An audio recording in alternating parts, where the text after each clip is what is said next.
Kalau ibu dandan mau dapat pahala tuh saat mau tidur. Tapi giliran mau tidur, ndak sikat gigi, daster 3 hari ndak dicuci, kelihatan bulu ketek, muka dikasih bedak kencur, dikasih bawang matanya, ngorok. Bagaimana suamimu ndak menderita? Kalau saya tanya, ibu-ibu mau ndak dirindukan surga? Mau ndak dirindukan surga? Pasti mau. Dirindukan suami saja sudah senang. Ini dirindukan surga. Biasanya orang yang rindu dengan surga, saya yang rindu dengan surga. Ini luar biasa. Surga rindu sama ibu. Mau ibu? Di Makassar kok saya bilang mau bergetar itu masjid. Begitu kencangnya suaranya ibu-ibu. Mau ibu? Oh, saya baru sadar ini orang Jawa lembut suaranya. Oh, Jawa rupanya di sini ya. Kalau mau kata Nabi saya kasih rumus 4. 4 aja bu. Ndak 7, ndak 10, 4 saja. Lebih susah syaratnya jadi caleg. 4 aja syaratnya. Apa itu kata Nabi? Inilah yang kita akan bahas hari ini. Wanita dirindukan surga. Ya, saya dikasih judul menjemput rezeki, tapi rasa-rasanya judul ini yang lebih tepat. Wanita dirindukan surga. Mau dirindukan surga ibu? Apalagi ibu-ibu ini yang depan saya yang sudah muka-muka sakaratil maut. Mau? 4 aja syaratnya bu. Catat. Ini oleh-oleh pulang pengajian. Ada ibu-ibu di Makassar pulang pengajian tidak ada oleh-olehnya. Saya tanya gimana pengajiannya? Alhamdulillah hebat. Bagaimana ceramahnya? Hebat memang itu Ustaz. Jago dia ceramah. Apa dia bilang? Saya sudah lupa Ustaz. 1 jam kita ceramah tidak ada dia ingat. Nah itu pentingnya bawa buku. Dicatat. Karena ibu-ibu ini yang sudah usia-usia senja. Otaknya ini ibarat kaset sudah kusut. Cicilan belum lunas. Suami mau kawin lagi. Anak rewel. Kan repot itu otaknya. Nah, maka kalau dicatat, ibu saya di rumah, biasa kalau ada saya tulis lebar-lebar besar baru saya tempel dekat panci. Kenapa? Karena panci paling sering dikunjungi. Atau cermin. Nah itu ibu catatannya tempel di cermin nanti itu bu. Suruh anaknya ketik baik-baik, rapi, tempel di cermin. Supaya selalu diingat. Ini 4 aja syaratnya ibu dirindukan surga. Tidak ada hadis mengatakan laki-laki dirindukan surga. 1. Kata Nabi, aqimis salah. Dirikan sholat. Bingung saya, kenapa ini dikhususkan perempuan? Dirikan sholat. Kalau mau dirindukan surga. Oh, usut punya usut. Ternyata perempuan memang paling sering lalai dalam sholat. Kapan Ustaz? 1. Selesai haid. Tuh kalau iman tidak baik bisa haidnya 4 hari. Dia tambah bonus 2 hari. Ya kan? Iya. Dia bilang suaminya, biasanya haid cuma 4 hari. Ini sudah hari ke-6 kau belum sholat. Belum bersih. Iya toh? Dia bilang suaminya, bohong, masih ada sedikit-sedikit. Dia lagi suaminya, serius lu? Apa serius? Saya kasih lihat kau. Iya toh? Nipu diri sendiri. Malah dia nanya sama saya, Ustadz, katanya kalau selesai haid subuh baru mulai sholat. Subuh kesiangan. Dia bilang ya sudah, besok lagi saya sholat. Tidak boleh. Duhur bersih, duhur sholat. Isya bersih, ibu nih sudah maghrib. Begitu mandi, rasa-rasanya saya sudah bersih. Jam 10 malam bersih, wajib mandi junub. Selesai sholat. Tidak boleh nunggu isya, subuh. Ini yang banyak ini, isya. Padahal sudah bersih malamnya, dia cek, sudah bersih nih. Jam 10, sudah bersih. Mandi, sholat, meskipun sudah jam 11 malam. Ya? Apalagi? Nifas. Ini banyak yang salah paham nifas. Katanya nifas harus 40 hari. Siapa yang bilang? Nifas itu tidak harus 40 hari. Bisa jadi lebih 40 hari. Bisa jadi cuma 10 hari. Tergantung ibu bersih atau tidak. Ada teman saya selesai melahirkan istrinya, dia pergi beli Indomie 1 dos. Saya bilang, apa hubungannya? Ini kan isinya 40 bungkus Ustaz. Jadi 1 hari 1 bungkus, kalau habis ini sudah bersih istri saya. Ayo. Kapan lagi perempuan banyak ndak sholat? Kalau ada pesta. Mukanya dia kira tembok. Coklat, biru, abu-abu, krem. Beleng-beleng. Ini ibu-ibu sekarang ini banyak perempuan palsu. Mohon maaf ya, kalau marah-marah aja. Siapa suruh undang saya? Sekarang banyak perempuan-perempuan palsu. Bulu matanya panjang, palsu. Matanya biru, palsu. Bibirnya merah, palsu. Pipinya biru, palsu. Alisnya tebal, palsu. Pantatnya gabus. Iya toh? Bu. Ada kenalan saya, orang kaya. Itu kalau dia tunjuk-tunjuk kapalnya, tanker, suaminya bilang, ini Ustaz. Ya, kalau bunyi ayam kukuruku, masuk uang saya 200 juta. Disewa tiap hari 200 juta. Kalau ini Ustaz, 75 juta 1 hari. Istrinya Bu, ndak yakin orang dia istri orang kaya. Sederhana pakaiannya. Akhirnya apa? Semua orang kalau lewat, orang kagum.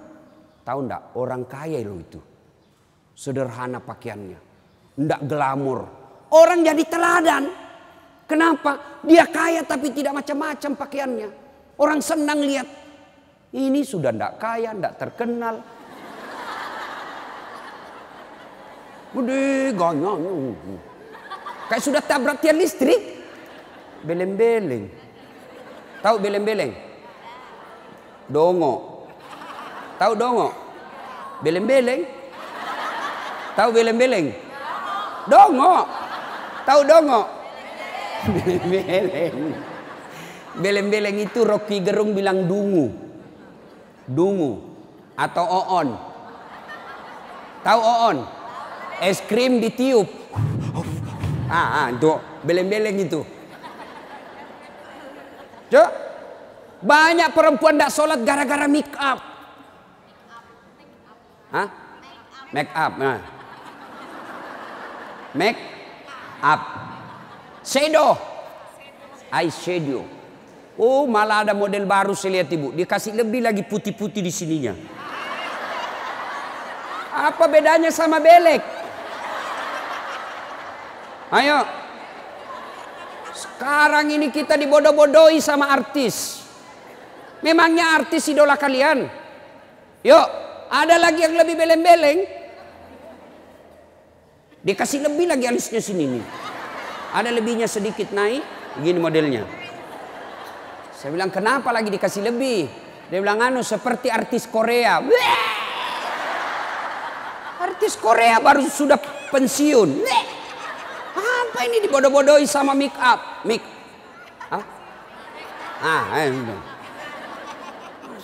Bu, demi Allah, kami para suami tidak membutuhkan itu semua. Yang kami butuhkan kecantikan hati.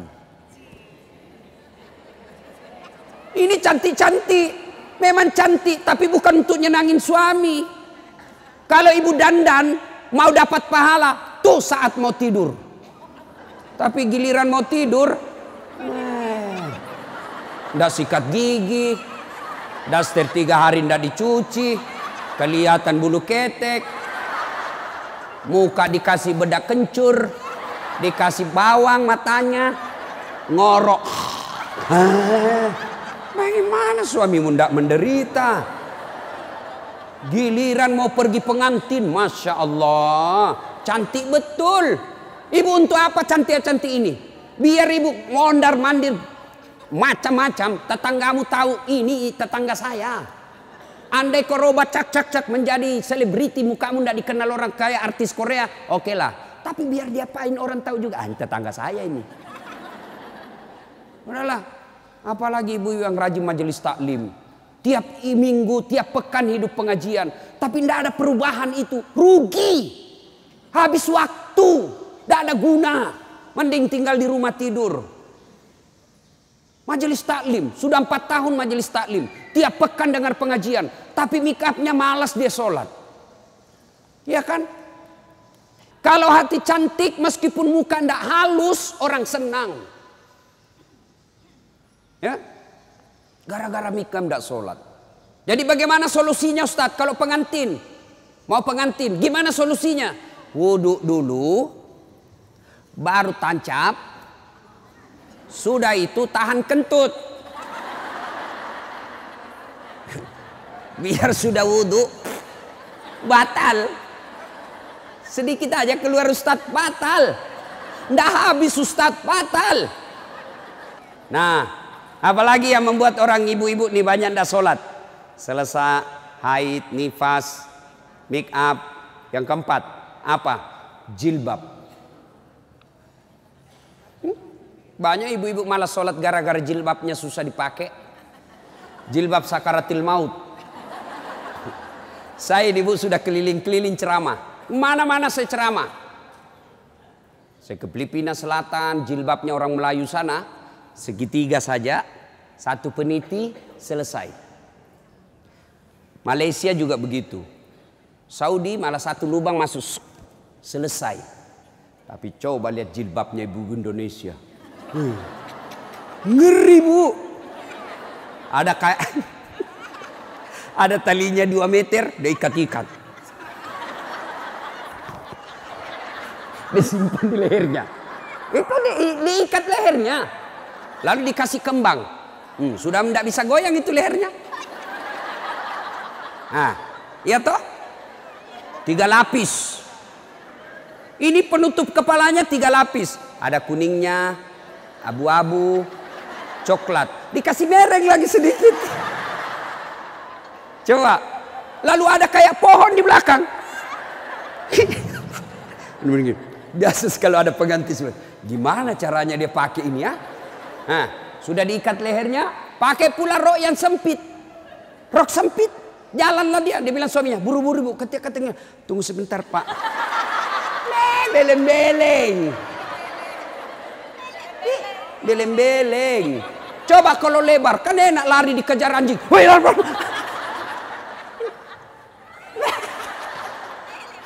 Beleng-beleng. Ayo, bu, sudah berapa tahun majelis taklim? Sudah berapa tahun hadir pengajian sini? 5 tahun. Mestinya pakaian seperti itu ditinggalkan. Apa dilarang? Tidak dilarang. Cuma kalau gara-gara itu tidak sholat, hancur ibu. Pergi pengantin, make upnya luar biasa, jilbabnya susah.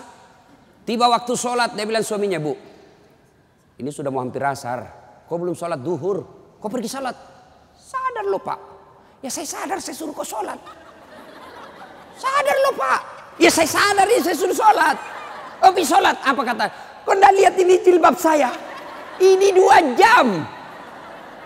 Beleng-beleng. Ayo, sudahlah. Bu, apa yang saya sampaikan ibu pasti iyakan. Perempuan cantik, enggak terlalu cantik, tapi dia kaya, istri bangsawan ya. Populer, tapi pakaiannya sederhana, itu yang jadi orang senang. Coba kan, dia sudah kaya, cantik, banyak duitnya, terkenal, tinggi sekolahnya, tapi pakaiannya seadanya. Masya Allah, orang semua jadikan teladan. Nah, coba lihat itu nak, itu ibu kaya loh, terkenal, banyak duitnya, tinggi sekolahnya, tapi lihat nak, pakaiannya sederhana. Nah, saya mau seperti itu nanti nak. Coba lihat, apa Khadijah terkenal dengan jilbabnya yang mewah? Apa Aisyah terkenal dengan lipstiknya yang banyak? Enggak kan? Tapi karena apa? Karena akhlak. Ngapain kita cantik-cantik akhlak kita jelek? Daripada beli make up 700.000 per bulan. Ibu sudah 60 tahun. Yuk lebih baik beli lipstik palsu. Harga 10.000. 690.000. Nih bawa ke masjid. Itu tabungan akhiratmu. Ada sekali jalan 1 juta. nempel. Daripada itu 1 juta, ada lebih gila. Apa itu? Saya pernah lewat di Makassar, salon, gambar jari-jari begini. Saya tanya sopirku, apa itu? Ini salon Ustadz. Salon apa? Ibu-ibu gunting-gunting kuku. Apa namanya Bu? Dia tahu semua ini. Apaan? 25.000 satu jari. Berarti 10 jari.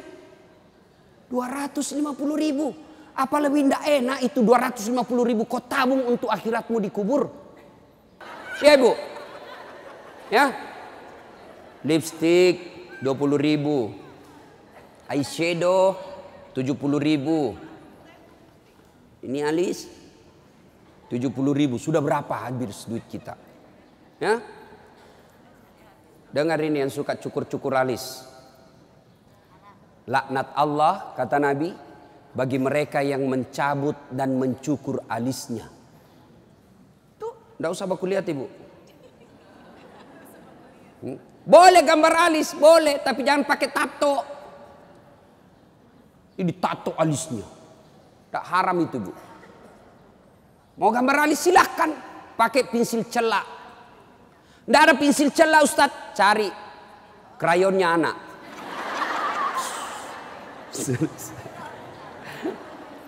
Nah ya,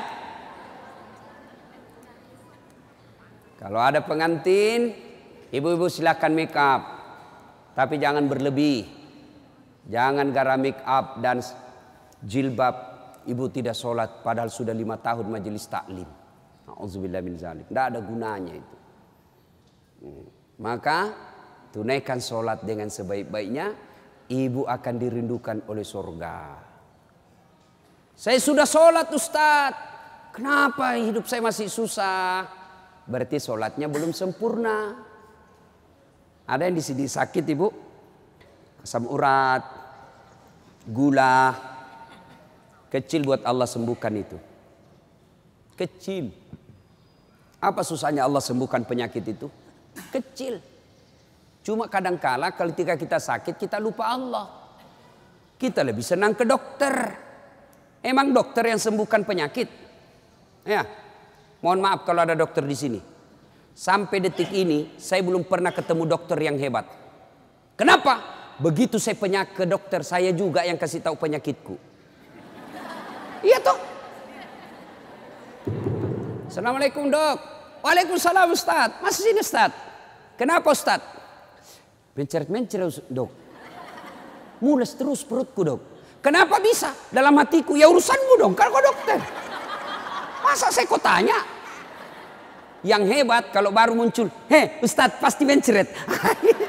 Itu yang hebat. Tapi kan tidak.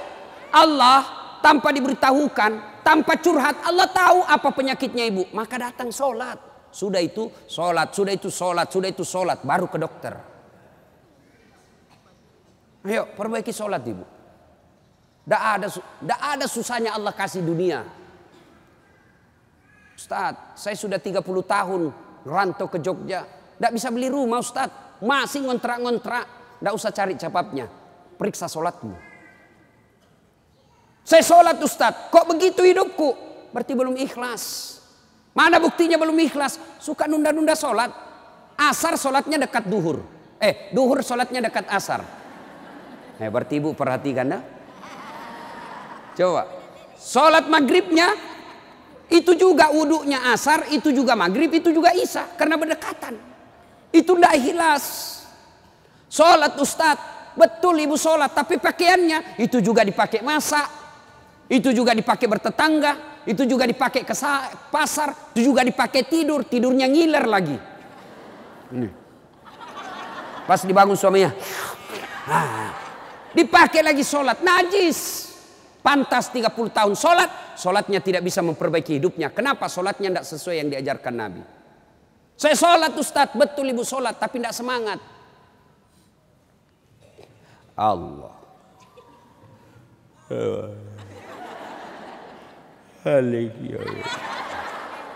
Iya kena.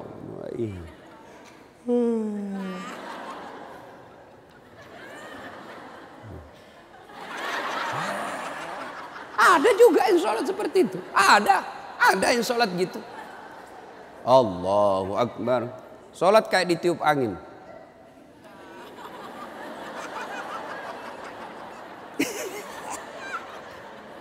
Ayo, ada juga yang sholat semangat. No.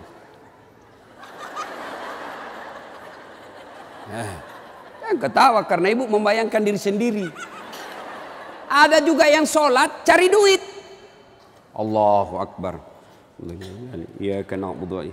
Duit saya tadi 100. Beli sayur 50.000. Beli pulsa 20.000. Allahu Akbar. Mana yang 30 ya? Allah. Selamat. Oh, di bawah sadel lah. Sepanjang sholat cari duit. Apalagi ibu sholat sambil masak. Canggih betul ini. Allahu Akbar. Tiba-tiba bau hangus. Oh, Allahu Akbar. Pantas 30 tahun sholat.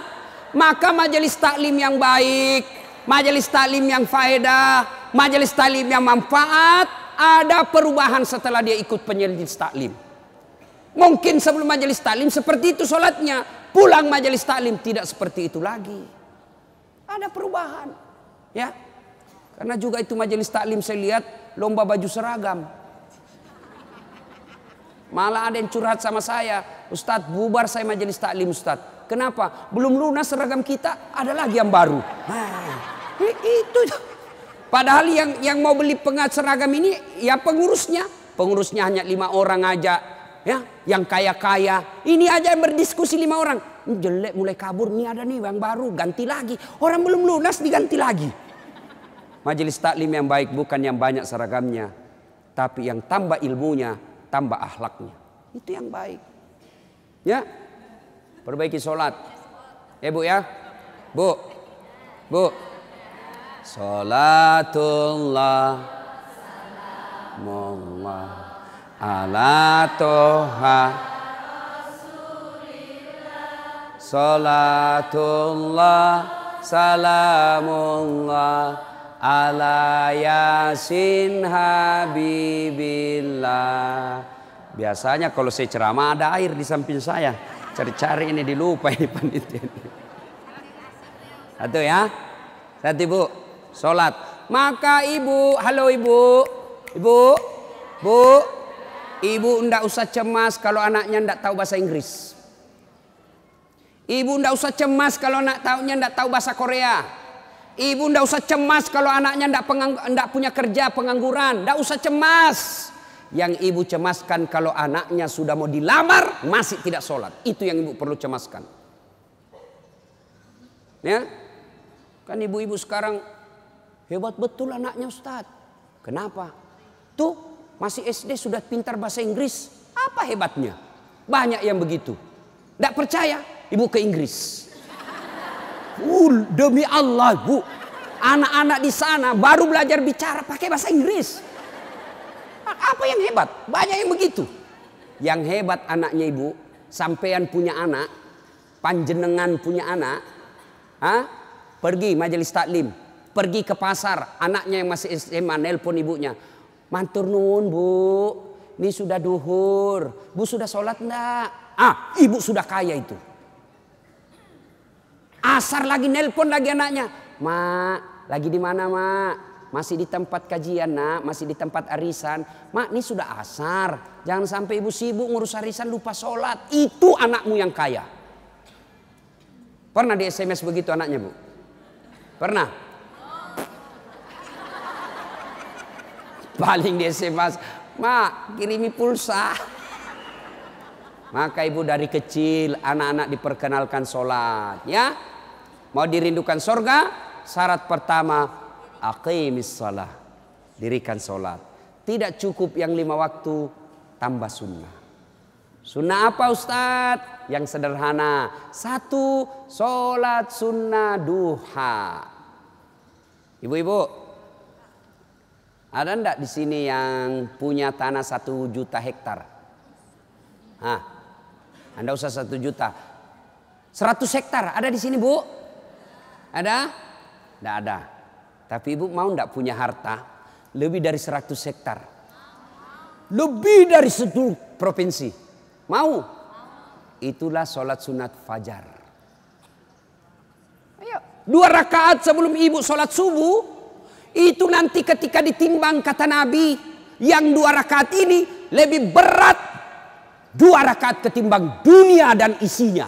Tuh sholat duha. Sholat fajar. 2 rakaat. 2 rakaat saja ibu. 2. Coba. Sudah pagi-pagi. Anak sudah pergi sekolah. Suami sudah pada bekerja, pekerjaan rumah sudah tuntas. Jam 8, jam 9, yuk sholat duha. Sholat duha. Bagaimana caranya? Sama sholat sunnah biasa. Bedanya niat. Nih yang biasa ibu-ibu tanyakan. Ustaz, apa niatnya? Bu, niat itu bukan bahasa mulut. Niat itu bukan bahasa lisan. Niat itu di sini. Coba lihat orang Arab kalau ibu pergi umroh. Coba lihat umumnya orang Arab. Jalan, berdiri langsung Allahu Akbar. Iya toh? Kalau kita kan lama dulu ibu. Loading.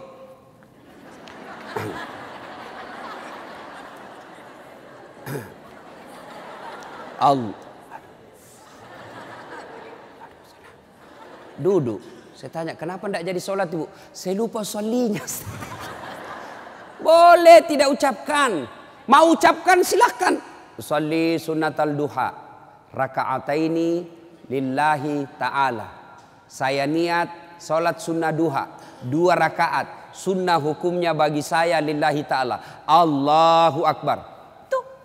Nggak hafal juga itu Ustaz. Ambil jalan pintas. Berdiri tegak. Menghadap ke kiblat. Baru ibu bilang begini. Tuhan salat sunnah duha ya. Allahu Akbar. Boleh. Benar boleh bu. 2 rakaat berikutnya ulang lagi. Tuhan masih seperti yang tadi. Allahu Akbar. Boleh benar. Daripada ibu nunggu bahasa Arabnya. Nggak hafal. Ibu nggak sholat. Itu sholat duha ibu. Bu. Suami pergi cari nafkah. Anak sudah pergi sekolah. Ibu sholat duha. 2 rakaat salam. 2 rakaat salam, 2 rakaat salam, 2 rakaat salam. Boleh 2 rakaat, bagus 4 rakaat. Lebih utama lagi 6 rakaat, lebih mulia lagi 8 rakaat. Boleh 2, boleh kalau ibu sibuk 2 aja boleh. Bacaannya sama sholat sunnah yang lain. Nggak hafal banyak ayat-ayat Ustadz, ya sudah yang ibu hafal aja. Kul-kul, ya sudah kul-kul aja. Rakaat pertama kul huwallah, rakaat kedua kul huwallah lagi. Nggak apa-apa. Jelas. Selesai sholat duha, ibu duduk menghadap kepada Allah, mengadu kepada Allah. Ya Allah yang maha kaya, tiadalah datang rezeki tanpa pertolongan dan bantuan. Engkau yang mengatur rezeki suami saya. Suami saya datang pergi menjemput rezeki ya Allah. Jika rezeki suami saya masih di atas langit, turunkan ya Allah. Jika masih dalam tanah, munculkan ya Allah. Jika masih jauh, dekatkan.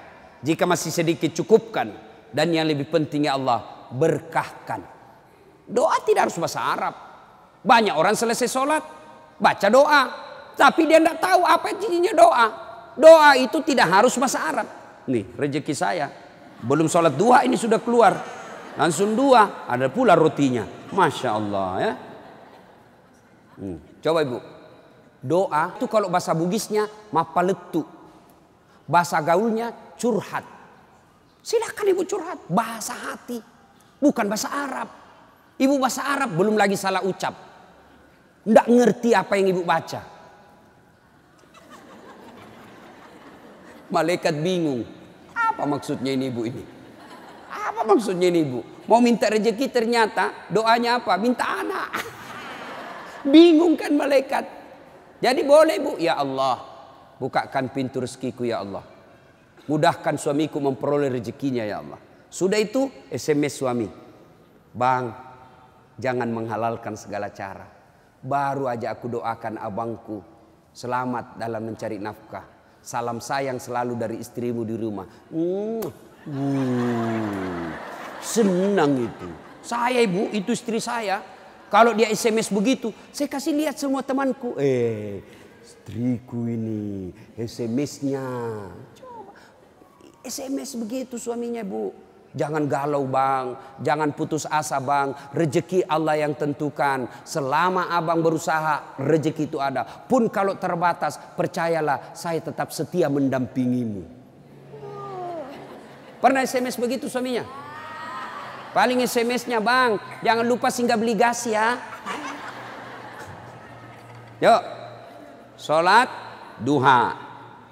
Saya banyak dosa Ustadz. Saya perempuan hijrah. Dulu banyak betul maksiat saya lakukan Ustadz. Masa muda saya suka gaul. Masa muda saya selalu ke tempat hiburan malam. Masa muda saya selalu maksiat. Allah jelaskan, wala tai'asu mir rauhillah. Bu, jangan putus asa. Ibu jangan putus asa. Besar dosamu tapi ampunanku jauh lebih besar. Gimana caranya? Yuk sambut dengan sholat sunnah taubat.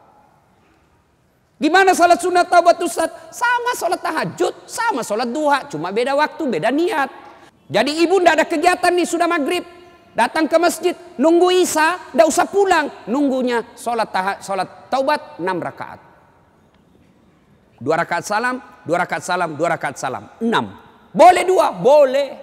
Sholat taubatnya, niatnya. Sholli sunnatal taubat raka'ataini lillahi ta'ala. Saya niat sholat sunat taubat 2 rakaat. Sunnah hukumnya bagi saya lillahi ta'ala. Allahu Akbar. Baca doa iftitah, baca Al-Fatihah, baca surah pendek, ruku, itidal, sujud, dan seterusnya. Kapan taubatnya Ustaz? Sujud terakhir.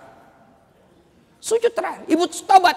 Rabbana la tusi' qulubana ba'da is hadaitana wa hab lana min ladunka rahmah. Ya Allah, saya hilaf ya Allah. Ampuni saya. Jangan engkau palingkan hati hamba. Jangan engkau sesatkan hati hamba setelah engkau berikan hidayah ya Allah. Ampuni saya ya Allah. Allah ampuni. Yang penting tobatnya tobatan nasuha. Jangan tobat ibu hamil. Ibu-ibu masih ingat waktu hamil? Melahirkan. Ingat waktu melahirkan? Tidak mau lagi saya Pak. Tobat. Hancur saya Pak. Tidak mau lagi saya. Terakhir ini saya hamil. Terakhir Pak. Tidak mau lagi saya hamil. Terakhir tidak mau lagi. 6 bulan kemudian. Hamil lagi. Ya. Nah. Banyak jenis-jenis sholat sunnah. Tapi lain waktu kita laksanakan. Lain waktu kita lanjut. Pertama, dirindukan surga. Dirikan sholat. Yang kedua. Kata Nabi. Wasyamu Ramadan. Berpuasalah di bulan suci Ramadan. Alhamdulillah tuntas puasa Ramadan. Tapi jangan puas sampai di situ Bu. Maka kita lanjutkan dengan puasa Senin Kamis. Ya, puasa yang paling baik. Puasa yang tidak pernah ditinggalkan Rasulullah. Puasa Senin Kamis. Bu-ibu nih yang agak lebih berat badannya. Bukan gemuk, bukan gemuk. Cuma perbandingannya kurus. Bukan. Orang bilang Ustadz kurus betul. Bukan kurus, kamu yang gendut. Yang lebih-lebih berat badannya. Yuk terapi Senin Kamis. Senin Kamis. Ibu-ibu mau sehat Senin Kamis. Bagaimana? Mulai Kamis ini jangan pernah lagi lepas puasa. Bangun makan sahur. Ternyata jam 9 lupa kalau puasa. Makan aja. Terbiasa kan setiap pagi kita sarapan. Nah Kamis ini kita mulai. Karena kebiasaan kita bertahun-tahun sarapan. Ya sarapan makan. Begitu lagi selesai. Wih. Kamis. Ternyata saya puasa. Lanjut. Boleh. Yang tadi 1 mangkuk. Rezeki. Ibu lupa. Ternyata siang makan lagi. Wih. Kamis. Puasa. Lanjut lagi Bu. Benar ibu lupa. Lanjut. Boleh. Ternyata asar. Ada lagi kasih es cendol. Saya puasa. Sudah rezeki ibu itu. Yang penting betul lupa. Saya sering begitu ibu. Lanjut. Karena saya lupa. Orang lupa tidak kena hukum. Tiba-tiba saya diajak makan coto. Ustaz coto. Namanya kita senang ditraktir. Begitu habis. Saya puasa rupanya. Tidak apa-apa. Lanjut. Boleh. Yang tidak boleh, ibu misalnya kan? Misal. Bismillahirrahmanirrahim. Misal sudah di dalam nih. Sudah ada di dalam, baru sadar, saya puasa. Jangan bilang terlanjur. Batal. Batal itu. Maka kalau dia sudah di dalam mulut, langsung ingat saya puasa, muntahkan, cuci, sah. Biar ibu 3 kali makan dalam sehari, yang penting betul-betul lupa. Begitu kan, ma makan puasa, oh iya nak, sah. Coba ibu besok, mulai hari Kamis ini, ternyata jam 10, jam 11 lolos, jam 12 masih bisa, jam 1 nggak tahan. Datang tetangga bawa kue, nyaman lagi. Wah, sudahlah, ya sudah buka. Dari jam subuh sampai jam 1 ibu sudah dapat pahala. Cuma sayang kalau sudah jam 2 rusak, ibu betul-betul imannya lemah. Masa sudah setengah jalan masih mau buka. Tapi pun kalau buka karena sakit silahkan buka. Sudah dapat pahalanya itu. Coba mulai Kamis ini. Itulah yang disebut majelis taklim yang sukses. Ada perubahan tiap pekannya. Ada perbaikan tiap bulannya. Tahun lalu belum biasa Senin Kamis. Tahun ini terbiasa Senin Kamis. Majelis taklim yang manfaat. Ya, Senin Kamis. Yang ketiga, karena waktu yang sangat terbatas, ini dirindukan oleh surga. Apa itu? Menaati perintah suami. Ini yang berat ini. Taat sama suami ini berat. Bu, berat. Bu, dengar ibu. Ada pada zaman Nabi, bertetangga nih. Tiba-tiba ibu yang tetangganya ini wafat ibunya. Maka tetangganya datang. Misal nih dia bertetangga. Meninggal ini tetangganya, dia datang panggil anaknya, anak tetangga. Bu Haji, emak sampean wafat. Datanglah membesuknya. Mulai dari sakit. Mohon maaf Bu, saya tidak bisa besuk ibu saya. Saya tahu sakit tapi suamiku keluar. Saya dipesan tidak boleh pulang, tinggalkan rumah sebelum pulang. Pulang yang utusan.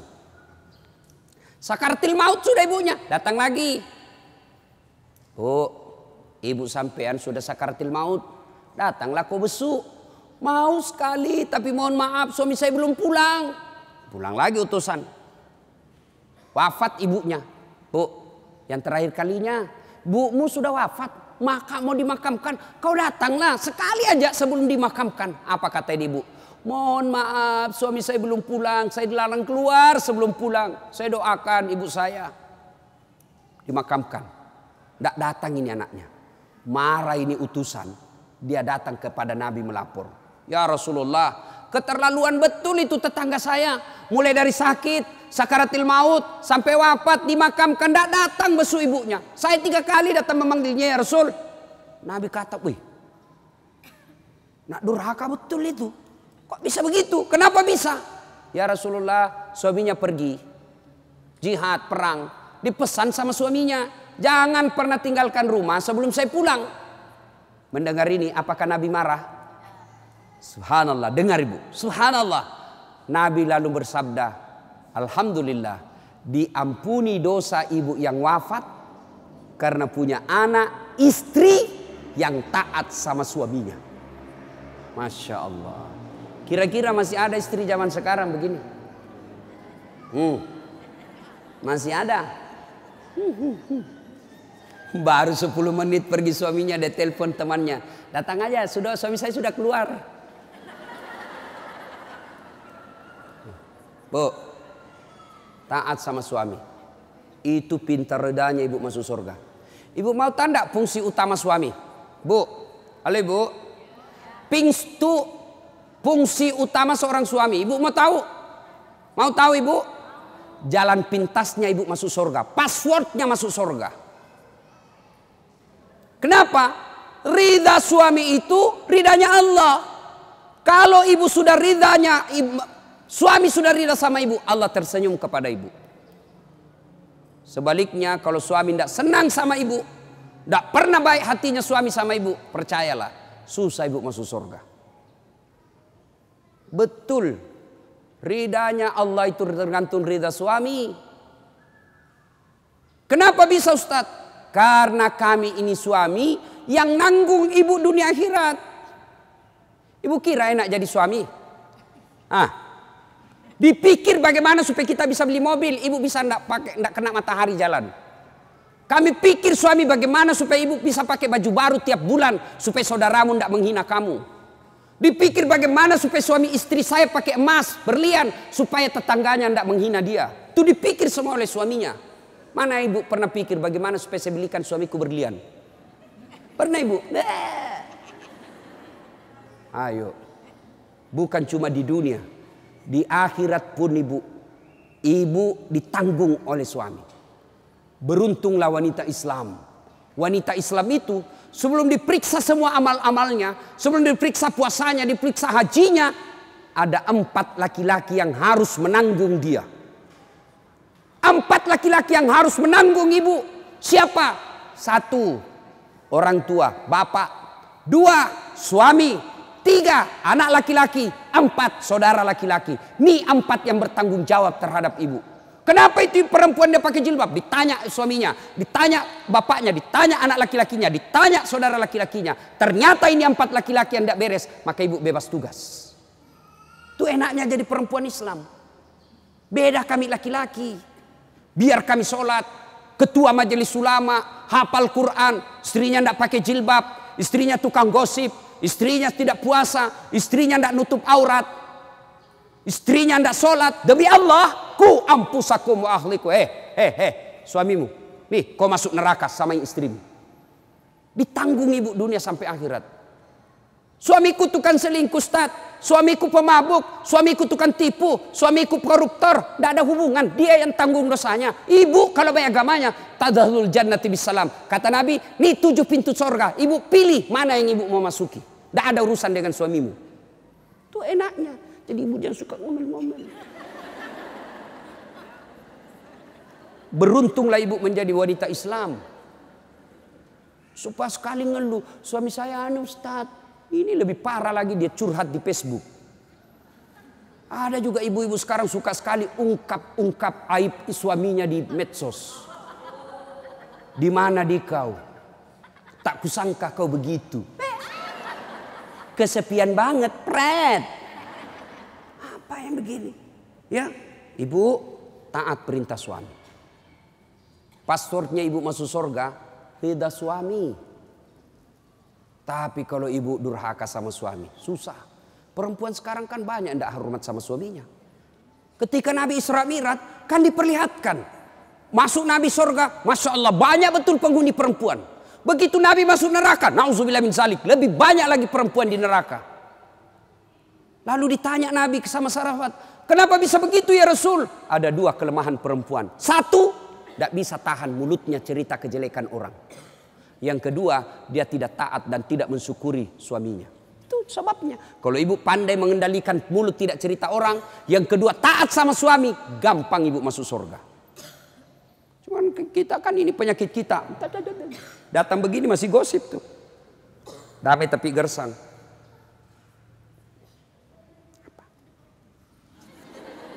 Apa? Apa sih? Enggak, gue tuh bertanya dong. Saya pun digosip. Begitu saya lewat, itu juga bajunya waktu di TV One. Ada urusan. Nenek ibu nih. Palsu. Aku tahu. Hitam tuh di gelangnya. Palsu. Palsu lipstiknya. Kenapa kau tahu? Tuh melengket di giginya. Semua dia. Ini habis dosanya. Ibu, 1, sholat. 2, puasa. 3, taati suami. 4, jaga harga diri. Jaga harga diri. Bagaimana menjaga harga diri seorang perempuan? Bermula dari pakaian. Ibu-ibu jangan lagi pakai jilbab apa itu. Untuk sekarang kan ada istilah jilbab syar'i. Dulu kan ada ibu-ibu pakai jilbab tapi ketat. Celananya ketat, bajunya ketat. Akhirnya apa? Jalan seperti orang di kampungku bilang buras. Tahu buras ibu? Hah?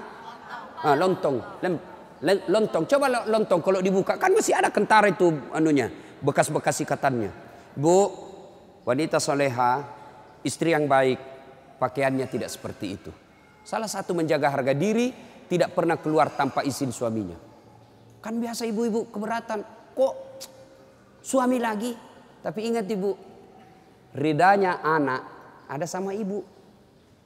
Allah itu maha adil. Bu mau masuk surga, bakti sama suami. Suami mau masuk surga, bakti sama ibu. Itu putar aja. Jangan lagi ada yang cemburu. Ustaz, saya serumah mertua saya. Kenapa ya suami saya perhatian betul sama mamanya? Sudah punya anak yang lain. Kok suami saya terus dibebani, beli ini, minta sama suami. Saya bilang, bu sadar dong bu. Bersyukur suamimu begitu. Mudah-mudahan nanti anakmu pun sudah menikah dengan wanita lain. Dia masih memperlakukan kau seperti ibunya sekarang. Jangan malah sentimen. Suami saya begini, suami saya begini. Ibu berapa tahun sama suami? Baru 25 tahun. Itu ibunya dari perutnya. Saya heran kalau ada perempuan cemburu sama mertuanya. Tak sadar. Gimana nanti kalau ibu punya mantu yang juga kurang ajar? Mau? Maka saya bilang sama istri saya, boleh kau maki-maki saya, boleh kau hina saya, boleh kau lempar kepalaku, yang penting tidak kena. Satu yang tidak boleh, jangan kau lukai perasaan ibu saya. Begitu ibu saya luka perasaannya, kau pembuat sial, keluar kau dari rumah. Tidak ada toleransi. Begitu mestinya kita jadi istri. Kalau ibu-ibu masih susah hidupnya, koreksi aja deh, barangkali durhaka sama mertua. Nah, bagaimana mengabdi kepada orang tua, bagaimana mengurus anak, insya Allah lain waktu dan kesempatan kita akan lanjutkan. Akhirnya kita simpulkan, wanita yang ingin dirindukan surga, 1, pelihara sholat. 2, 3, taat pada perintah suami selama perintah itu tidak melanggar agama. Yang keempat, jaga harga diri. Insya Allah kalau ini kita lakukan, maka Nabi jelaskan, maqaman mahmuda, saya angkat derajatmu, lalu silakan masuk surga, tadkhulul jannati bisalam, silakan masuk surga dari pintu mana yang ibu mau suka. Subhanallah. Inilah tausiah kita, mudah-mudahan ada manfaat. Terima kasih Ibu Li yang berkomunikasi kepada saya selama ini. Mohon maaf jika selama ini ada komunikasi yang tidak berkenan, dan terima kasih sehingga saya punya ladang amal untuk datang di tempat ini. Mudah-mudahan ada manfaat. Ibu-ibu masih mau dengar ceramah saya? Renungan buat kita. Ada semua WhatsApp tak toh? Ada semua itu grup WhatsApp. Pasti ada semua. Itu dalam 1 bulan berapa kali kita terima ucapan innalillahi wa inna ilaihi rajiun. Coba beda. Saya itu hampir sepertinya tiap pekan ada masuk innalillahi wa inna ilaihi rajiun. Innalillahi. Dan saya pelajari, oh begini rupanya kalau mati ki. Ada yang ikut bela sungkawa, nah tulis ayat, nah terjemahkan, lengkap dengan doanya. Yang paling sial, nah copy paste saja. Coba begitu nasibnya nanti kalau mati ki. Nah copy paste saja. Ada misuja, nah tulis saja rip. Das atlatif. Begitu bi. Padahal tiap hari ki sama-sama minum kopi itu. Ditraktir poin coto. Begitu mati itu jina tulis rip das atlatif. Capu nih. Sudah itu besok nah hapus mina mata di WhatsApp. Takut mi terima itu WhatsApp tak. Nah hapus. Begitu bapak masuk, ki buru ewaya lemu. Ewaya lemu. Temanmu yang kau junjung selama ini, saudaramu yang kau puja-puja selama ini, pejabat yang kau junjung selama ini, kadangkala kau hinakan dirimu demi jabatannya. Mati kok. Masih ingat kok. Nah perebutkan di jabatanmu. Ini hadis selalu kita ingat. Kita hafal dari kecil. Kau mati no matu telu tum mantara ko. Kalau kau mati nanti ke alam kubur 3 yang ngantar ko kata Nabi. 2 yang kembali, 1 mami temani ko. Apa itu? 1. Yang ngantar kita harta. Keluar semua hartamu. Mobil mewah, mobil jelek, mobil tua, mobil baru. Suluk ngasengi. Nah antar ko. Masuk ko di kubur. Kembali itu harta. Jangankan mobil. Cere. Cere maka tinggal teria itu istrinu. Cere alay. Cere. Ayo. Maka tidak masuk di akal kita. Ada orang keluar rumah dari pagi, pulang sampai malam, menghalalkan segala cara untuk harta, tidak sholat, nipu orang, menyaki orang. Nah itu hartamu kau mati, kau tidak bawa masuk kecuali kain kafan. Baru-baru kita lihat tokoh-tokoh orang meninggal. Meninggal istrinya SBY, tokoh, orang kaya. Masuk kain sutra, tidak, kain kafan. Apa dipakaikan minyak-minyak? Hugo Boss, Angelman, TAI, apa? Kapur Barus. Pakai sutra mati, tidak. Meskipun kau kaya bukan sutra dibungkuskan kau, kain kacu, balacu. Ini mukata. Ibu-ibu yang di bleaching tiap hari. Habis itu, habis wanta ratusan ribu pergi salon, takut ki keripuk matata. Capuk mana roduit tamah salon, mati ki ini pipita siapa punya bagian, cacing. Gorok masuk itu di hidungmu. Gorok masuk di telingamu, masuk di matamu, kembung perutmu. Itu bodimu yang kau selalu kau pelihara. Biar kuku pergi tong ini pedi menikur. Ayo. Yang kedua, kata Nabi yang mengantar kau, keluargamu. Keluarga sampai jadi sudiang. Masuk, pulang.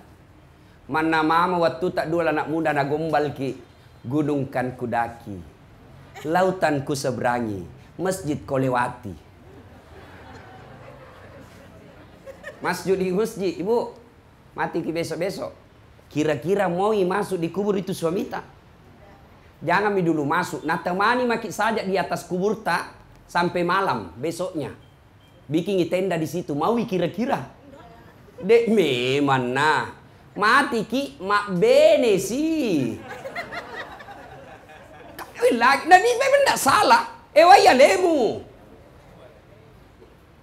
Masuk di kubur sudah, hadapi dirimu sendiri. Dan yang ketiga mengantar kita amal. Ini nih. Begitu masuk maki di kubur, 3 yang ngantar, 2 pulang, 1 temani ki. Nah, ketika sudah kita bersemayam di alam kubur, Nabi mengatakan, petuni amalak madecimmu. Putus sudah amal-amal kebaikanmu kecuali 3 hal. Yang kita kenal dengan amal jariah. Kita hafal semua ini. Biar baru bangun kita ditanya apa itu amal jariah. Kita tahu. Tapi kita tidak siapkan. Kenapa tidak disiapkan? Itu ayat pertama yang tadi disampaikan. Setan itu musuh yang nyata bagi kalian. Ketika kalian mau coba ingat kematian, setan goda kalian. Nah, apa itu? Yang 3. 1. Anak yang soleh dan soleha. Ibu-ibu, kalau mati kira-kira masuk maki di kubur, siapa doakan ki bu? Suami tak? 3 bulan mengawini lagi. Ada temanku pergi haji 2011 yang lalu, sama-sama ke haji. Meninggal istrinya, bengkak matanya. Barusan natong ada kuliah laki-laki sampai bengkak-bengkak matanya meninggal istrinya. Wih, rasanya Ustadz, ini apa yang saya dapat ini semua ini istriku luar biasa. Rasanya hilang ini semangat hidupku. Dalam hatiku hebat nih bapak, nah saya nih istrinya. Beberapa bulan kemudian pika jogging di lapangan Karebosi. Ada nih jalan-jalan sama cewek muda, ndak pakai jilbab, panjang rambutnya. Ku tanya, Aji, siapa itu? Dia bilang, yang baru Stas.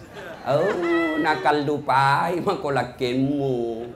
Berurusan ko dosamu, suamimu enreyen di kamar. Nah, maka yang doakan kita anak Ji. Coba kita, saya mohon jauh saya saja. Rasanya yang selalu saya doakan setiap selesai salat, bapakku Ji, saudaraku, jangankan teman, saudara saja jarang saya doakan. Nah minta Pak, doakan nggak deh? Iya, itu juga kalau nggak ku lupa. Ayo. Siapa yang selalu kita doakan? Iron Tuata. Jadi ibu, prestasi yang terbesar bukan ketua partai. Prestasi yang terbesar bukan ketua organisasi. Prestasi yang terbesar ketika anakmu menjadi anak yang soleh dan soleha. Itu prestasi paling hebat. Ustadz, saya mau punya anak yang hebat, Ustadz. Mau punya anak yang soleh dan soleha. Satu, hindarkan dari makanan haram. Satu kisah. Seorang pemuda dapat buah. Anggaplah itu buah mangga lah kira-kira. Dia makan itu buah mangga. Begitu habis setengah, dia sadar. Mak damija. Tenak kene punna. Bukan saya yang punya ini mangga. Dan ada yang punya. Dan saya belum minta halalnya. Mati mi. Masuk mi dalam perutku. Mati mak saya. Dia ingat hadis Nabi. Siapa yang memasukkan barang haram ke dalam perutnya, hanya api neraka yang bisa mencucinya. Panik. Dia cari, dia telusuri itu air sungai. Dia cari pohonnya. Ketemu. Ketemu penjaganya. Siapa yang punya nih? Nabi bilang, dia sebutlah. Kasih ketemu kak. Nabi bilang, enggak di sini. Jauh rumahnya. Jauh apa? 1 hari 1 malam jalan. Enggak apa-apa. Di mana? Tunjukkan. Jalanlah dia. Dia pergi cari itu rumah. Ketemu. Assalamualaikum. Kalau bahasa kita. Assalamualaikum Haji. Waalaikumsalam. Kenapa kau nak muda? Ini ada kodong buah ku dapat. Sore ku makan setengah. Ku kasih pulang setengah kasih yang. Halalkan lalu. Nabi bilang ini je. Enak nu. Sudah kau makan setengah sisa nu kasih ya. Dia bilang begini. Saya halalkan yang kau sudah makan. Dengan catatan. Nikahi anak gadisku. Wih. Langsung sana anak. Alhamdulillah dapat jodoh. Dia bilang orang tua, jangan kau dulu cepat senang. Ini anakku tuli, buta, lumpuh, bisu. Nah bayangkan deh, apa enak? Nah buta Tommy, tuli Tommy, bisu Tompa, lumpuh. Nah ingat lagi api neraka. Biarlah daripada berhadapan api neraka, saya terima. Panggil saksi 2 orang. Nikahkan. Setelah nikah, anak muda saya nikahkan dengan anak gadis. Tunai karena Allah. Sudah. Nah bilang ini bapak tua. Masuk kau ketemu istrimu. Masuklah ketemu istrinya. Nah ketuk. Assalamualaikum warahmatullahi wabarakatuh. Dari balik pintu kedengaran jawaban. Waalaikumsalam warahmatullahi wabarakatuh. Nah bilang anak muda. Berarti dia tidak tuli. Karena dengar ki. Berarti dia tidak bisu. Karena dia jawab salamku. Penasaran. Dia buka pintu. Berarti dia tidak lumpuh. Karena dia jalan menghampiriku. Berarti dia tidak buta. Karena lihat tanganku. Ini langsung lari, nah tinggal istrinya, lari ke mertuanya. Pak, balik-balik kok. Apa nuka naik balik-balik? Kau bilang anakmu lumpuh, nggak bisa jalan. Sini kau dulu anak muda. Anakku saya bilang lumpuh bukan karena tidak bisa berjalan, tapi kakinya tidak pernah melangkah kecuali yang diridai Allah. Nah, seperti bapak-bapak sekarang, malas ke masjid, warkop tiap hari. Tidak dilarang ke warkop, tapi harus imbangi ke masjid. Apalagi kalau muka-muka sakaratil maut masjid. Larang ji. Tapi tentu renungan buat kita. Kalau hampir tiap hari kita di warkop, lalu tidak pernah kita dapat berjamaah di masjid. Itu namanya tidak bijaksana menyikapi umur. Tidak pernah didapat di masjid. Saking apa? Biliar. Tanpa karaoke. Lebih sial lagi. Anak muda. Anakku saya katakan bisu bukan karena tidak tahu bicara. Tapi mulutnya tidak pernah mengucapkan sesuatu yang tidak ada faedahnya. Tidak seperti ibu-ibu sekarang. Kalau duduk sanging gosip saja nak kerja. Mana nak kena gosip to nggak sumpahin. Lewat kata tadi ada tong ku dengar nak bilang itu ji bajuna waktu na di YouTube. Alhamdulillah. Kenapa aku susah kok? Saya pakai baju kau yang sibuk. Lalu kenapa kau katakan anakmu buta? Anakku saya katakan buta bukan karena tidak bisa melihat, tapi matanya tidak pernah melihat sesuatu yang haram. Perisangaseng HP tak. Kadang-kala itu kita bercanda pak, share foto porno. Kita anggap itu tidak berdosa, kita canda-canda. Share foto yang tidak tutup aurat. Selama itu video dan foto beredar, meskipun niatmu katakan canda, tidak boleh bos. Niat dan cara harus sama-sama baik. Niatku bukan canda Ustaz. Iya canda, tapi itu bedanya orang beriman. Candanya tidak menyesatkan orang lain. Lalu kenapa Pak kau bilang anakmu tuli? Anakku saya katakan tuli bukan karena tidak bisa mendengar, tapi telinganya tidak pernah mau mendengar yang bukan urusannya. Dia suka nguping. Nah bilang anak muda, baik itu Pak itu anak muda. Baik sekali anakku. Sebenarnya banyak yang lamar cuma belum ada sesuai standar. Kenapa paling saya kupilih? Saya yakin kau pasti orang baik. buah saja yang jatuh nyata-nyata orang menghalalkan, kau masih takut. Berarti dalam dirimu tidak ada darah daging barang haram dalam dirimu. Sudah bina, udah, jangan kau aja bicara. Masuk ke cepat istrimu. Masuk di istrina, lompat istrina. 1 tahun kemudian lahir anaknya. Dan anaknya dikasih nama Abu Hanifah. Itu yang pakar hukum sekarang. Yang ilmunya sampai dipakai ilmunya sampai sekarang. Bapaknya mengalir terus amal-amalnya dari anaknya yang cerdas. Tidak ada gunanya anak profesor kalau dia hanya ilmunya menyesatkan orang. Tidak ada gunanya. Tidak ada gunanya anakmu tinggi pangkat jabatannya kalau undang-undang yang dia bikin justru melawan syariat Islam. Masesa kokomate ko. Kan ditanya kau punya pertanggungjawaban. Masuk mako dikubur, hei itu anakmu, lihat kau itu anakmu, itero pangkegoran anakmu.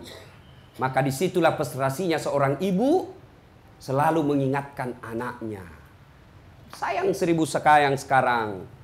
Coba, kalau anak-anak sekarang Pak, saya tidak cemas soal otaknya. Enggak Pak, macam-macam anaknya makuku, cerdas Pak.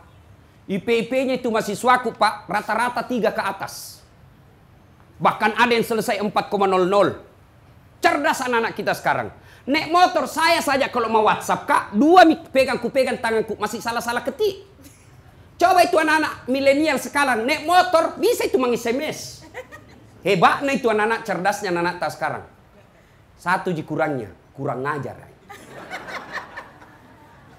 Dek mana nagage setata krama? Nggak ada itu. Kita dulu zaman kecil, jangankan bicara kasar sama orang tua tak. Ipole wajo-wajona tomatoi pimali. Saya masih ingat saya waktu kecil, ada tamunya bapak tak, lewat ke ruang tamu nak kasih bola matanya. Ayo siap-siap makin dicubit lagi orang nanti ini. Sekarang anak-anak dikasih bola matanya, apa nak bilang? Kenapa mata Pak? Coba itu anak-anak sekarang. Maka jangan heran, anak-anak kita sekarang cerdas, tapi Allah cabut keberkahan ilmu. Wajar, sudah S1, S2, setengah mati cari kerja. Coba maki bedek di rumah. Periksa maki, hampir setiap rumah ada sarjana menganggurnya. Kenapa? Waktu kuliah kasih bodoh-bodoh orang tuanya. Coba. Kecil ini punya mobil. Kecil punya rumah. Kecil punya karir. Kecil semua. Nagati ini puangi. Apa susahnya Allah kasih kau yang kau mau? Allah yang maha segala-galanya. Kenapa Allah tidak kasih? Ingat, ridallah fi ridal walidain, suktillah fi suktil walidain. Ridanya Allah tergantung ridanya kedua orang tua, murkanya Allah tergantung murkanya kedua orang tua. Ketika orang tuamu rida sama kamu, insya Allah hidupmu akan berkah. Biar minda ada tinggi sekolahmu, tapi kalau orang tuamu kau bahagia. Lihat deh orang-orang yang sukses, lihat. Pasti salah satu resepnya memuliakan orang tuanya. Sayang 1000 sayang, kita lebih santun sama atasan tak daripada bapak tak. Mungkin lihat buktinya? Lihat nih kalau lebaran. Coba kalau lebaran. Langsung penuh semua rumahnya itu kepala dinas kah, bupati, wali kota, gubernur. Oh, rasing-asing nih. Nah lupa mamakna. Padahal mamaknya kasih sekolah. Anak yang soleh dan soleha, itulah kekayaan kita ketika kita sudah masuk di kubur. Maka evaluasi kembali cara mendidik anak kita.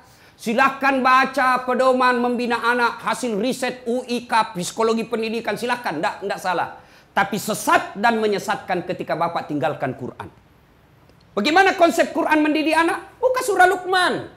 Surah Luqman itu sudah jelas dari ayat 13 sampai seterusnya. Itu dijelaskan secara rinci cara mendidik anak. Ya bunayya, wahai anakku, la tusrik billah, jangan kau menserikatkan Allah. Artinya akidah dulu nomor 1 ajarkan. Jangan sampai anak-anak kita takut dengan kalimat tauhid yang ditulis di kalimat itu. Jangan sampai dia sudah tidak bangga memegang kalimat tauhid itu ketika berhadapan dengan orang. Dipertanyakan tauhidnya, keberaniannya. Itu dulu. Tidak usah soal makan. Kita ini orang tua. Kalau mendidik anak, cemas soal makannya anak tak. Jangan makin cemas soal perut. Tolong tunjukkan kita di Makassar ini, ada ndak anak yang mati kelaparan? Kira-kira ada ndak kita orang Bugis Makassar yang kayak sirik na pace. Masirik kiko libolata malupu. Mana ada orang kelaparan di Makassar? Tapi mati anaknya gara-gara narkoba, mati anaknya karena tawuran, mati anaknya karena overdosis, banyak itu. Itu berarti jangan makin cemas soal perutnya anak tak, Allah yang ngatur. Zaman tak kecil dulu, ibu-ibu tahu cicak? Tahu cicak ibu? Apa nama itu cicak? Nyamuk. Tidak masuk di akal toh? Satu di dinding. Di dinding kita putar-putar. Nyamuk terbang. Bagaimana caranya ketemu? Nah, tidak ada terminalnya. Satu di dinding, satu terbang. Bagaimana caranya ketemu? Tapi lagu tak dulu waktu kecil nak ajarkan keyakinan soal rezeki. Cicak-cicak di dinding, diam-diam merayap. Diam-diam je merayap. Datang seekor nyamuk. Nyamuk yang datang. Tidak Nabi lagu cicak lompat ke nyamuk. Wah, buat lengang je. Sudahlah, tidak usah cemas soal itu. Yang kita cemaskan akidahnya anak tak. Yang kita cemaskan akhlaknya anak-anak kita. Sudah mulai bergeser. Anak-anak kita lebih santun sama cowoknya. Kalau cowoknya nasihati, terserah kita kak. Kita mana yang baik. Terserah mi. Sekali ini bapak nasihati apa? Ini bapak kolot. Itu kan dulu. Coba ini anak-anak tak sekarang. Tak balik nak kita. Itu HP tak sangin foto anak tak di situ. Kalau anak tak sangin foto artis. Saya bilang ganti kau itu. Masa foto itu artis? Tidak kenal kau. Pernah kau miss call? Tidak. Pernah kau kirim pulsa? Tidak. Kenapa kau simpan di situ? Foto anak bapakmu. Simpan itu, hapus. Tunggu dulu pak. Cari nabi lain tak hapus mistas. Foto anak bapaknya tak hapus. Setengah mati dicari kamu. Nah kenapa? Salah satu sebab kita gagal mendidik anak-anak kita. Saya kalau lihat negara kita ini begini banyak protes apalan sebagainya. Sudah jam demo-demo dia rusak-rusak saja orang. Gimana caranya? Perbaiki diri kita masing-masing, selesai. Coba kalau orang tua berhasil mendidik anaknya menjadi orang-orang yang baik. Dia menjadi pejabat-pejabat yang baik. Menjadi polisi-polisi yang baik. Tentara-tentara yang baik. Dosen-dosen yang baik. Otomatis masyarakat kita baik. Cuma dari kecil kita ajarkan. Duit ji. Malu ki kalau anak tak tidak pakai handphone. Malu ki kalau anak tak tidak pakai mobil. Malu ki kalau anak tak pergi pengantin bajunya cakar. Tidak malu ki kalau anak gadis tak dibawa malam jam 2 baru pulang. Begitu ditegur, Nabi bilang ini kan modern Mima. Zaman tak di dulu itu. Dan kita akui. Auzubillah min zalik. Ini yang pertama. Ya, yang bisa menyelamatkan kita, yang bisa mengalirkan pahala-pahala adalah anak yang soleh dan soleha. Yang kedua, kata Nabi, apalagi? Ilmu yang bermanfaat. Ilmu yang bermanfaat. Maka orang-orang yang mau memperbanyak amalnya, ayo dakwah-dakwah di medsos sebarkan. Dakwah daripada menyebarkan berita hoax, daripada berita-berita yang menimbulkan kebencian, lebih kita sebarkan dakwah-dakwah. Dan ada saatnya nanti itu dakwah yang kita sebarkan, kita berterima kasih kepada mereka yang berdakwah karena dakwah yang kita sebarkan itu menjadi amal jariah sehingga amal-amal itu yang menjadi setoran amal-amal kita. Yang ketiga, yang akan menjadi tabungan meskipun kita sudah wafat nanti as-sadaqatu, sedekah. Ilmu yang bermanfaat, pembangunan bersedekah. Nah, ibu-ibu, bapak-bapak yang sudah uzur, ya, tidak jadi bilang anak muda masih lama mati, tidak. Tidak jadi bilang orang tua cepat mati, tidak. Ada orang tua paling tua lebih dulu cucunya meninggal. Coba Haji Halili, tua di sini tapi masih sehat-sehat dilihat. Banyak anak muda yang lebih dulu meninggal. Kita lihat, bukan berarti tua tapi dulu orang baru mati, tidak. Ya. Nah, tapi orang yang bijaksana itu dia akan menabung. Kalau saya tidak setuju kalau dibilang jangan kau cari uang banyak-banyak, tidak dibawa mati. Kalau saya cari kau banyak-banyak, bawa mati. Bagaimana caranya? Tabung memang nih. Ibu yang sudah uzur, umur tak sudah 60 tahun, 70 tahun, banyak emas tak, panggil dia anak tak. Nah, ini ada emasku nak. Ada ini 800 gram. Jual mina. Nah, itu ada masjid di kampung. Bangun kau itu masjid nak. Bawa mi. Sudah itu belikan emas palsu. Yang palsu mau. Enaknya itu jadi orang kaya ke biar palsu. Nah bilang tong orang asli. Coba mi kalau orang-orang kaya pakai. Orang bilang bagus nah tahu. Padahal palsu itu. Kalau kita orang miskin biar asli. Apa nah bilang? Di mana tong kau dapat? Nah, sudah. Lebih baik itu orang yang menyikapi harta dengan bijaksana. Dengan tepat. Begitu usianya mulai senja. Sudah. Itu nak ada ruko. Nah, jual itu lagu 2 miliar. Daripada kau bertengkar nanti, ada semua mi rumahmu. Engkau mana nautomu, mak jama mana tono. Biar itu hasil jeripayaku yang kruko itu, jual, bangunkan kak masjid di kampung. Itu yang akan kita nikmati. Maka bersedekahlah, bisa sedekah dengan tenaga, bisa sedekah dengan jabatan, bisa sedekah dengan pemikiran. Nah, ada masjid kita bangun, oke? Nah, saya pejabat, maka saya bikinkan aturan atau IMB mempermudah. Ah, itu sedekahnya di situ. Saya orang kaya, ayo sedekah kau dengan hartamu. Coba lihat almarhum Andi Sose. Rasa-rasanya tidak ada orang seperti beliau yang membangun masjid. Seingat saya pernah di koran saya baca, beliau membangun masjid 165 masjid. Coba Mi, mana ada orang membangun masjid sebanyak beliau? Dan waktu hidup, tidak pernah kita dengar sakitnya keras. Tidak pernah kita dengar bangkrut. Tidak pernah kita didengar dihina orang. Tidak pernah kita dengar dimaki orang. Tolak bala itu sedekah.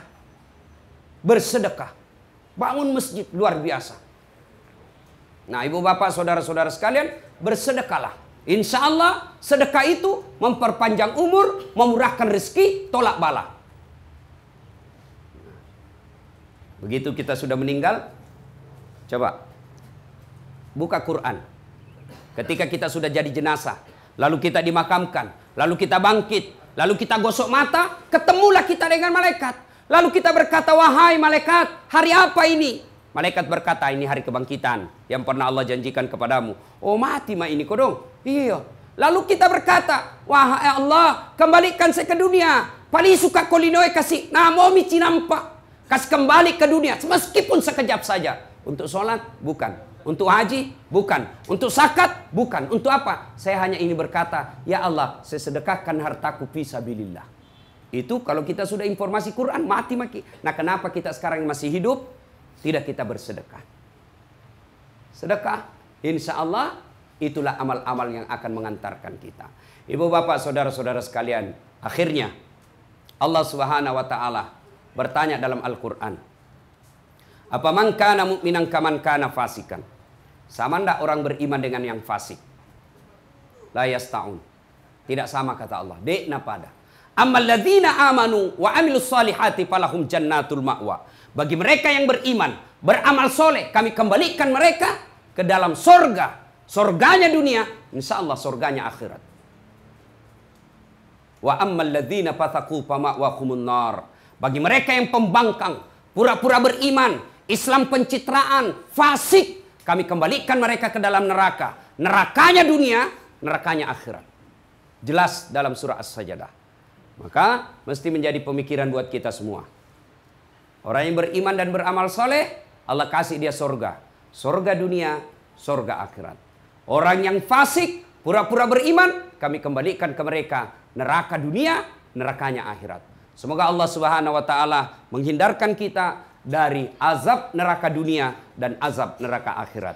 Ibu bapak, saudara-saudara sekalian, inilah tausiah kita pada taklim kita kali ini. Mudah-mudahan ada manfaat. Sebagai kesimpulan, Allah Subhanahu wa ta'ala melalui malaikat Jibril berdialoglah dengan Nabi, ya Muhammad, if'al ma syi'ta fa innaka mayyitun. Pigau mau ya apa meluk pigau? Bikin maka apa kamu bikin? Mau kau korupsi silakan, mau kau pencitraan silakan, mau kau jadi pacar rampok silakan, mau kau sekek silakan, mau kau berzina silakan, mau kau narkoba silakan. Silakan, pigau mana yang mulai pigau?